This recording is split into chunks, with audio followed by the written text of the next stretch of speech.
Good Thursday morning, everybody. Steeler Nation, I am Mac.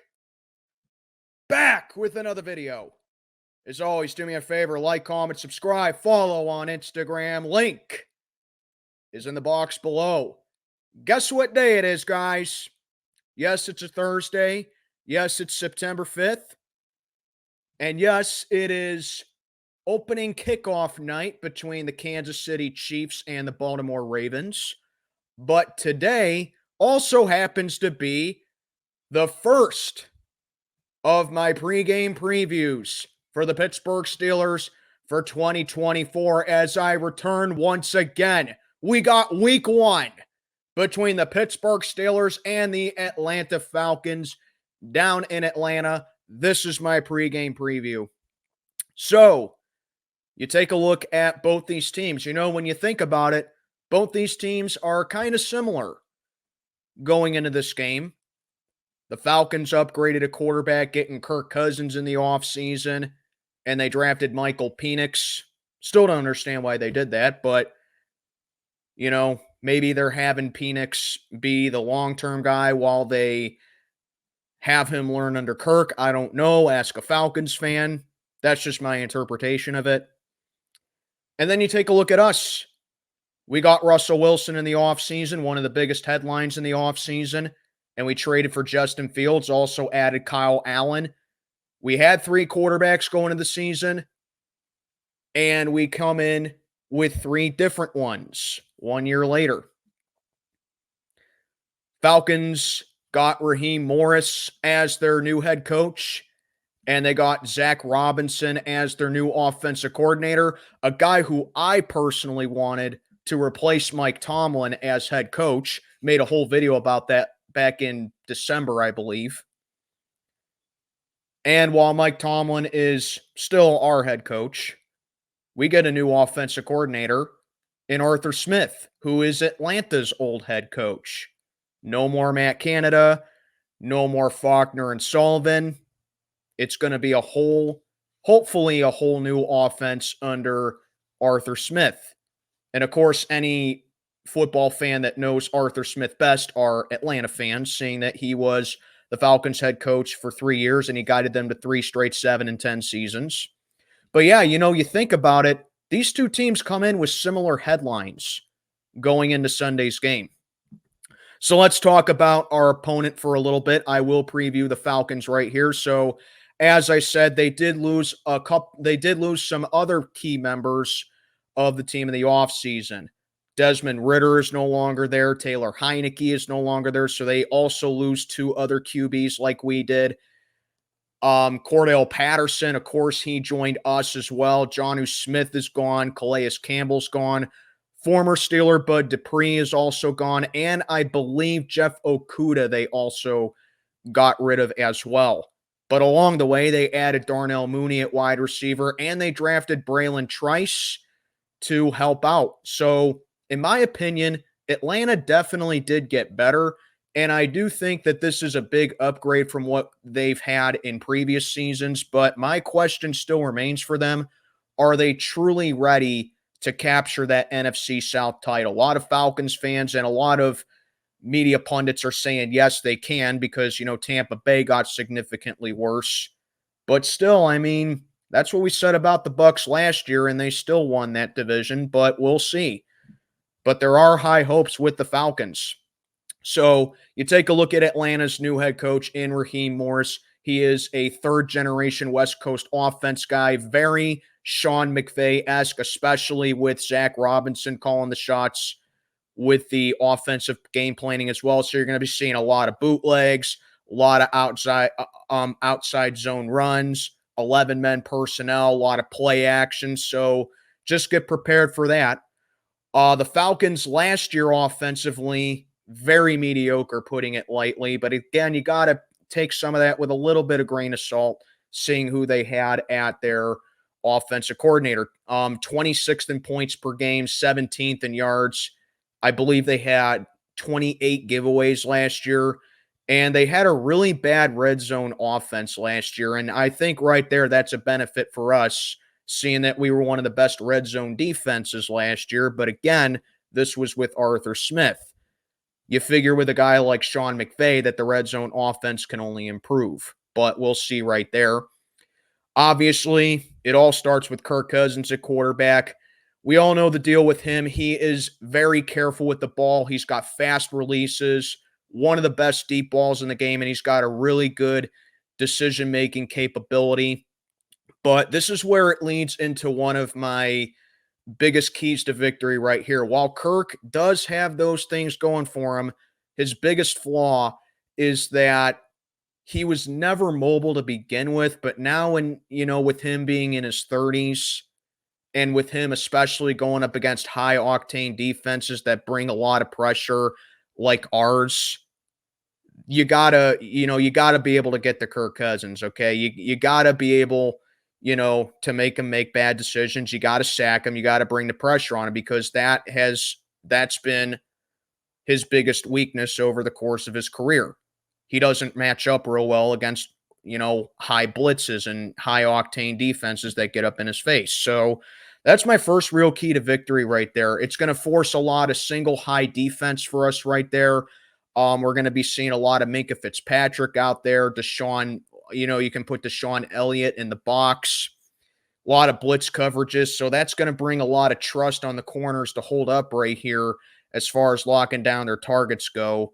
And that's just a typical defense for us right there with Terrell Austin and Mike Tomlin at the helms right there. So basically, just create a lot of matchups, and you just got to be able to cover wisely, and you got to make Kirk be able to, move around a little bit, expose the weaknesses right there. Also, you take a look at Atlanta. Drake London and Kyle Pitts, those are big matchup issues as well. They create a lot of those. I really don't think that they were used properly with Arthur Smith, but now, again, as I keep saying, they got a new OC and they got a new head coach. So a lot of Falcon fans are hoping that that's going to be a different case where they're finally going to be used their potential and they're finally going to show what they are truly capable of doing. So as far as that goes, you just can't give them any kind of hope, okay? You got to be able to lock down their receivers right there, which is why I keep saying Minka has to come up big.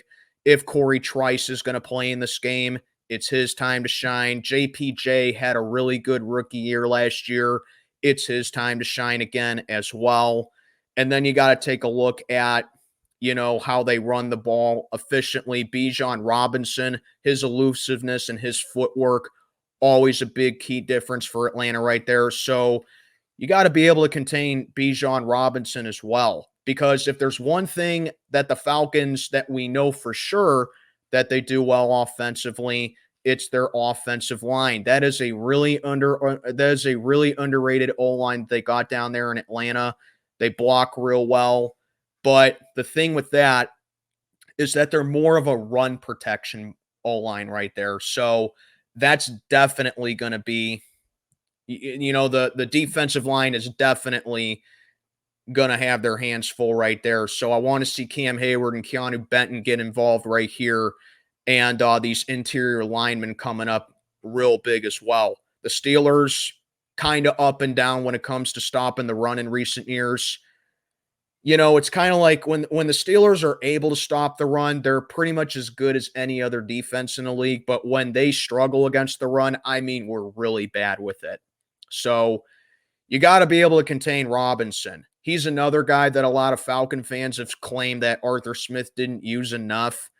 But if Arthur Smith wasn't able to, I have no doubt in my mind that Raheem Morris and Zac Robinson will be able to use him properly. So that's another one right there. Win the battles in the trenches with the O-line right here. You got to be able to contain Robinson. Don't let him get those big chunks on the ground with the ball. So there you go right there. Basically, the guys that I really want to see get involved on defense in this game, obviously it's TJ Watt. Obviously it's Alex Highsmith. But I want to see Mr. $45 million man Cam Hayward step up to the reins. And I also want to see Keanu Benton get involved here. Logan Lee has, I I think he's been ruled out for this game. I'm not sure. I know he's been banged up a little bit, but I think Logan Lee's going to be out. But as far as our run stoppers go, it's got to be Keanu Benton and Cam Hayward as far as I'm concerned. Okay. So there you go right there. As far as defense goes, Jimmy Lake is their defensive coordinator. Atlanta fared a little bit better defensively last year.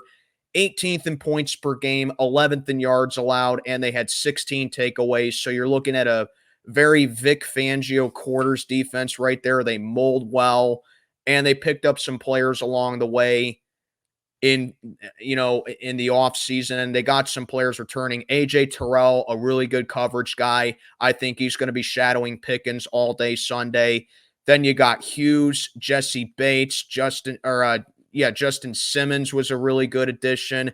Matthew Judon they got, who's a real good, pressure guy as well. I think he's going to be going up against Broderick Jones a lot in this game. So that's another one right there. As far as our O-line goes, it's definitely going to be in for a challenge. So Isaac Seumalo has been ruled out for this game, and I believe Spencer Anderson is going to be taking his place. So you're potentially looking at an O-line for us that features Dan Moore at left tackle, Spencer Anderson at left guard, Zach Frazier is going to be at center.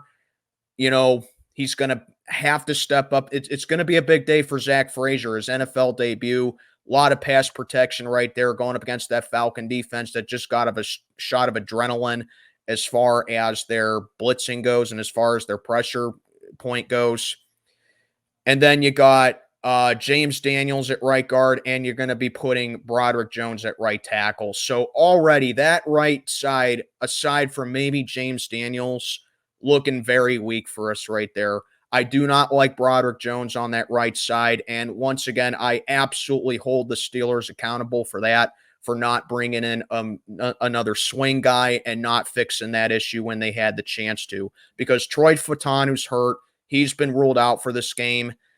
And just overall, this right side is busted, man. So, yeah, it's definitely not going to be a pretty day, because you take a look at Russell Wilson. In the past, he's been able to work well with weak offensive lines, and he's been able to use his legs and be able to create space. But, kind of like Kirk Cousins, he's in his 30s as well, and he's not going to really be able to use the legs like he used to. He ain't a young pup anymore.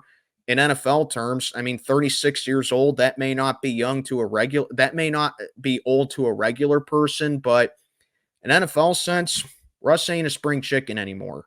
So it's definitely going to be a challenge as far as Russell Wilson goes for staying in the pocket, because, like I keep saying, I don't like to base everything off of preseason. I don't like to base everything off of exhibition.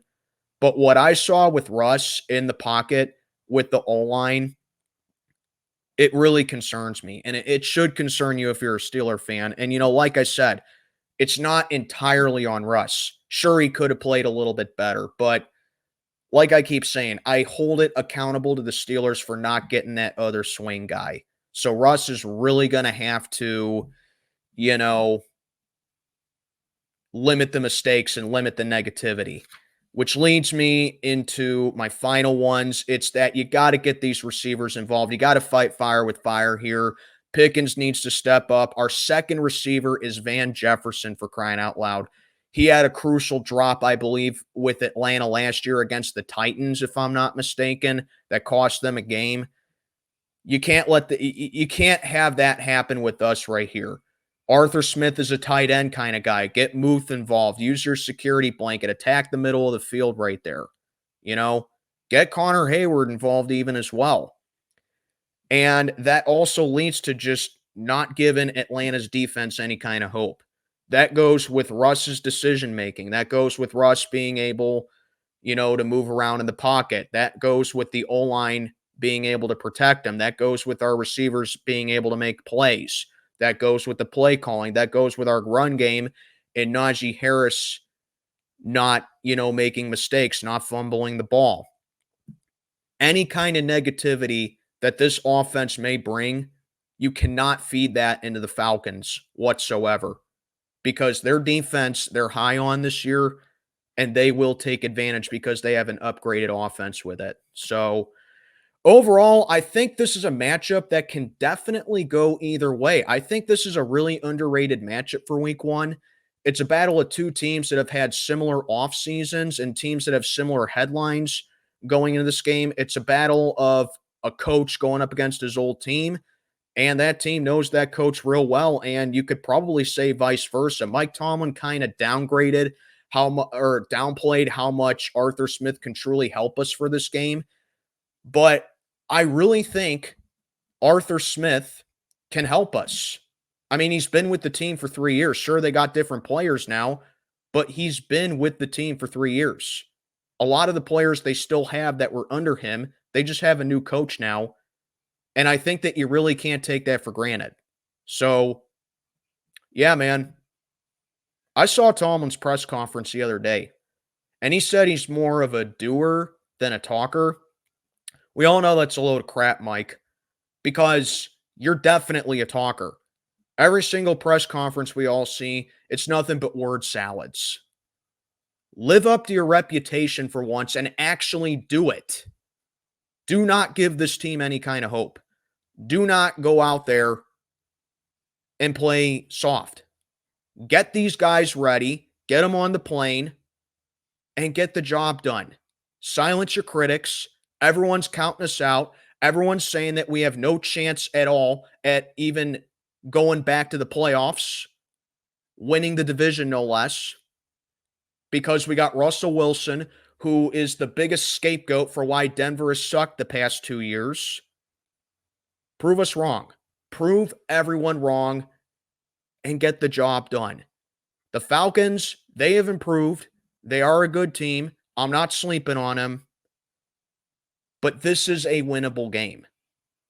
Get the job done and head on to Denver, Russ's old team, and start the season off 2-0.